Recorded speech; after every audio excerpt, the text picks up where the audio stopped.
Iran ইসরায়েলের যুদ্ধের পরিপ্রেক্ষিতে সাধারণ মুসলিম হিসাবে আমাদের করণীয় কি? ইরান ইসরায়েলের যুদ্ধের প্রেক্ষিতে শুধু নয়, বর্তমান জমানাতে অনেক ঘটনা প্রবাহ আছে, যে ঘটনা প্রবাহে আসলে আমাদের প্রপার কোনো ডিসিশন নেওয়া সবসময় ইজি নয়, বরং ধোঁয়াশায় পরিপূর্ণ এবং ফিতনায় পরিপূর্ণ। কিয়ামতের আগে আসলে ফিতনা এমনভাবে পতিত হবে, ধোঁয়াশা বিভ্রান্তি এমনভাবে ছেয়ে যাবে যে আমরা আসলে সিদ্ধান্তহীনতায় ভুগতে হবে, এবং সঠিক এবং বেঠিক সিদ্ধান্ত বের করে আসা, সঠিক এবং বেঠিক পথ নিরূপণ করা, এটা কঠিন একটা ব্যাপার হয়ে দাঁড়াবে। ইরান ইসরায়েল যুদ্ধের ক্ষেত্রে ব্যাপারটা অত জটিল না হলেও একেবারে সহজও নয়। একদিকে আমরা জানি যে ইরান, তারা আমাদের কেবলাকে কেবলা মানে, আমাদের রসুলকে রসুল মানে ইরানের শিয়ারা। অপরদিকে আমরা এও জানি যে শিয়াদের একটা গ্রুপ, তারা ইসলাম থেকে খারিজ হওয়ার মতো বিশ্বাস লালন করে।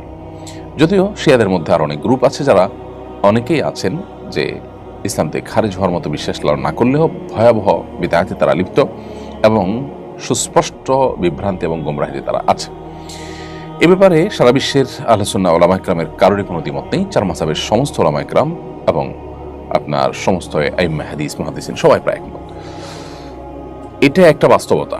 আরেকটা বাস্তবতা হলো যে আমরা জানি সিরিয়া সহ ইরাক সহ মধ্যপ্রাচ্যের অনেকগুলো দেশে এই শিয়া প্রধান দেশটি ইরান বিভিন্ন সময় হামলা চালিয়েছে, এবং বিশেষ করে অতি সম্প্রতি সিরিয়াতে হাজার হাজার বরং লাখো আহলে সুন্নাহর আলেমদেরকে হত্যা করেছে, মসজিদগুলোকে ভেঙেছে, দখল করেছে, এবং সেখানে আপনার শিরকের রামরাজত্ব কায়েম করেছে। বিশেষ করে বাশার আল আসাদ, যে কসাই হিসাবে পরিচিত, লক্ষ লক্ষ মানুষের জীবনহানি করেছে, যে সে নিজে ইরানের অনুগত এবং ইরানের সহযোগিতা নিয়ে সে তার এই জুলুমগুলো চালিয়েছে।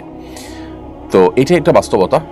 আবার ইহুদি রাষ্ট্রটির যে জুলুম দীর্ঘকাল পর্যন্ত ফিলিস্তিন সহ গোটা মুসলিম বিশ্বের বিরুদ্ধে যে ভয়াবহ এবং সবচেয়ে খুল্লম খোলা শত্রুতায় লিপ্ত, এটা তো আজকে নতুন নয়। এবং কোরআনে কারিমে আল্লাহ বলেছেন, লা তাজিদান্না আশাদ্দান নাসি আদাওয়াতান লিল্লাযিনা আমানুল ইয়াহুদ, ঈমানদারদের সবচেয়ে বেশি কঠোর শত্রুতা করতে দেখবেন ইহুদিদেরকে, হে রাসূল, এবং এরপরে যারা মুশরিক তাদেরকে। আজও আমরা দেখছি যে আমাদের পার্শ্ববর্তী দেশের মুশরিক দেশ এবং এই ইহুদি দেশ, উভয় দেশ পৃথিবীর যে কোনো প্রান্তে মুসলমানদের বিরুদ্ধে তারা ঐক্যবদ্ধ এবং সবচেয়ে বেশি সোচ্চার।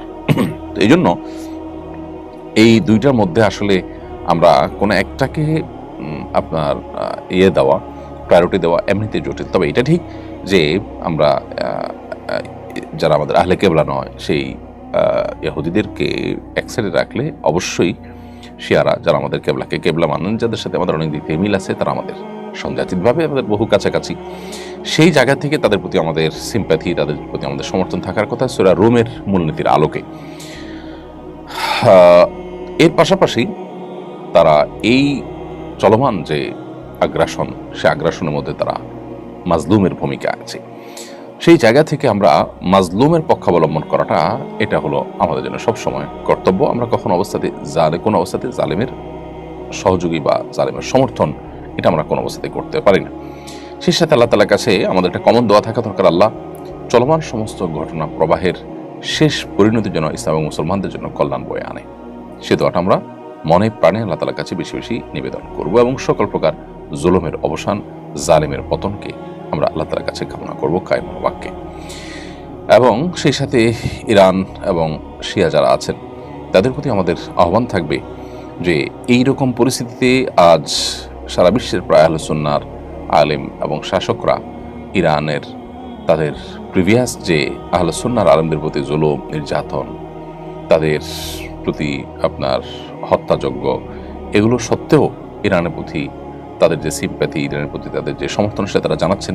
অতএব তারাও ভবিষ্যতে আহলে কেবলা নিজের স্বগোত্রীয় ভাইদের সাথে আচরণ করার ক্ষেত্রে তারা যেন আরো দায়িত্বশীলতার পরিচয় দেন।